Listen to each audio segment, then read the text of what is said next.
brought to you by Palvi Agrico. आता शेतीसाठी जे काही लागणार ते घरपोच मिळणार, तेही मोबाईलच्या एका क्लिकवर. हे सरकारचं प्रोटेक्शन आहे हे सिद्ध आहे. थोड्या दिवसात काही ना काही हालचाली घडलेल्या दिसतील. हम करे सो कायदा ही भूमिका सरकारची दिसते.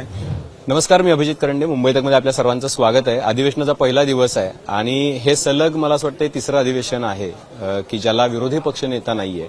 आपल्यासोबत काँग्रेसचे ज्येष्ठ नेते सतेज पाटील आहेत. सर, आपलं खूप खूप स्वागत आहे. विरोधी पक्ष नेता का नेमला जात नाही? मला वाटतं हे चौथं अधिवेशन आहे की जिथं विधानसभेचा विरोधी पक्ष नेता नाही आहे. अंबादास दानवेंची मुदत संपल्यानंतर वरच्या सभागृहामध्येही विरोधी पक्ष नेता नाही. मला सरकारचं कळत नाही की सरकारला एवढं बहुमत असताना संविधानिक जे विरोधी पक्ष नेत्याचं पद आहे ते देण्यामध्ये काय अडचण आहे, असं अडचण वाटावी, एवढी भीती का वाटावी, एवढी धास्ती का वाटावी हे मला कळत नाही. 10% सदस्य संख्येचा नियम आहे का नाही? 10% सदस्याचा नियम नाहीये, कुठेही तो नाहीये.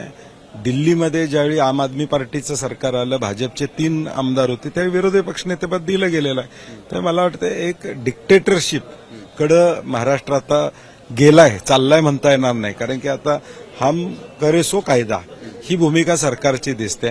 आणि तुम्ही महाराष्ट्रातल्या जनतेसमोर काय मेसेज देताय? लोकशाही इथली टिकवणार नाही तुम्ही.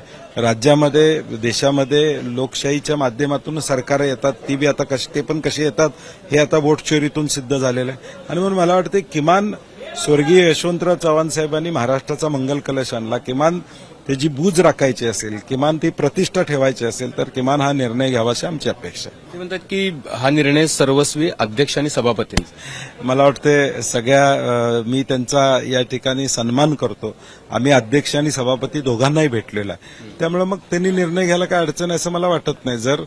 जर मुख्यमंत्री बॉल अध्यक्ष आणि सभापतींच्या कोर्टमध्ये टाकत असेल तर मग अध्यक्ष आणि सभापतींनी आता आपली प्रतिष्ठा राखण्यासाठी, सभागृहाची प्रतिष्ठा राखण्यासाठी आणि या एकूण सिस्टीमची प्रतिष्ठा राखणं सभापतींच्या हातात आहे, विधिमंडळाची, ती राखण्यासाठी हा निर्णय तात्काळ घ्यावा. म्हणतात की तुमचा विरोधकांचा कशावरच विश्वास राहिलेला नाहीये, त्यामुळे ते निवडणुकांच्या प्रचारामध्ये पण कुठे दिसत नाहीत. आम्ही कार्यकर्त्यांसाठी धावलो, ते धावले नाहीत आणि मग पैसे वाटपाचे आरोप करायचे, नाही त्या प्रकारे काय सत्ताधाऱ्यांना टार्गेट करायचं, हे सगळं षडयंत्र आहे. मला वाटतं आमच्या नेत्यांनी केलेले दौरे त्यांना आम्ही पाठवून देतो. सगळ्या निवडणुकामध्ये आम्ही ताकदीनं या ठिकाणी पुढे होतो. फरक एवढाच होता, ते चार्टर्डनं फिरत होते, हेलिकॉप्टरनं फिरत होते, त्यामुळे त्यांचे दौरे जास्त होत होते, आमचे कमी होत होते, एवढाच फरक आहे. परंतु आमचे दौरे सगळीकडे झालेले आहेत. सगळे आमचे नेते मंडळी आपला जिल्हा, शेजारचा जिल्हा अशा सगळीकडे फिरलेले आहेत.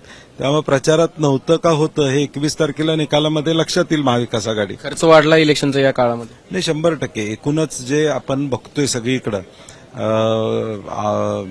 शिंदे गटाचे आमदार पोलिंग बूथमध्ये जाऊन नेता भगिनीला मतदान कसं करायचं सांगतात, कशा पद्धतीनं करायचं सांगतात. कायदा आणि सुव्यवस्था तर राहिलेलीच नाही, परंतु पैशाचा वारेमाप वापर हा या निवडणुकीमध्ये झालेला आहे. शेवटचा प्रश्न आहे की महाराष्ट्रामध्ये एक प्रकरण खूप गाजत आहे, मुंडवा जमीन प्रकरण, की ज्याच्यामध्ये 40 एकर सरकारची जमीन विकत घेण्याचा प्रयत्न झाला.